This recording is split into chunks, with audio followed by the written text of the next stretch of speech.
et RMC Découverte. Le reportage de la rédaction, le déconfinement qui donc se précise. Emmanuel Macron qui donne dans la presse quotidienne régionale le calendrier de retour à la vie normale.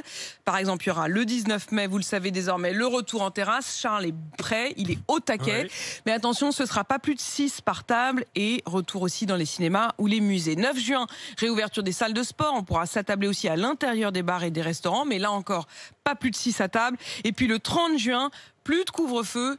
Et fini les jauges. Depuis les hôpitaux, le personnel soignant regarde cela avec une certaine inquiétude. Les services de réanimation sont pleins, même s'il y a une lente décrue. La mortalité reste élevée. Les professionnels de santé sont sceptiques face à ce calendrier. C'est le reportage de la rédaction. Il est signé Garance Munoz et Caroline Philippe.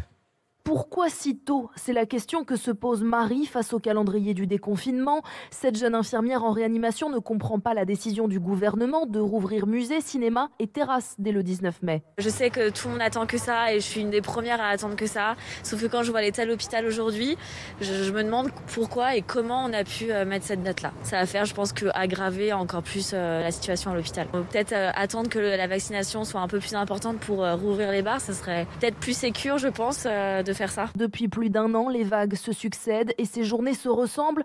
Pour l'instant, aucun signe d'accalmie dans son service. Notre réa est toujours saturée. Le SAMU appelle je sais pas combien de fois par jour pour savoir le nombre de places. On leur dit toujours qu'on n'a pas de place. Et ce qui est horrible, c'est quand souvent il y a des décès qu'on a de la place. On a surtout peur que ça s'arrête jamais. En fait, c'est surtout ça. Et qu'on vive ça encore pendant des mois et des mois. Dans les territoires où le virus circulerait encore trop, Emmanuel Macron pourrait bloquer les réouvertures. Jean-François Timsit, chef du service de réanimation médicale à l'hôpital Bichat à Paris, a peu d'espoir de voir la situation s'améliorer radicalement en 15 jours. Si on imagine que ça s'arrête aujourd'hui, qu'il n'y ait plus un seul cas, l'hôpital est saturé pendant encore 3 à 4 semaines. Donc de toute façon, ça ne se videra pas d'un claquement de doigts.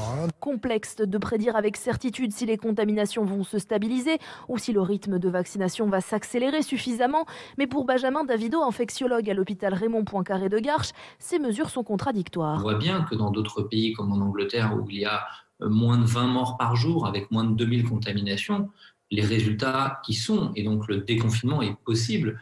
Nous, on est dans une situation où, paradoxalement, on va déconfiner avec des chiffres moins bons qu'au moment donné, on a décidé de reconfiner. Ce calendrier est présenté alors que les premiers cas de variants indiens ont été détectés en France. S'il s'avère résistant au vaccin, cela changera la situation et donc le calendrier, reconnaît le chef de l'État.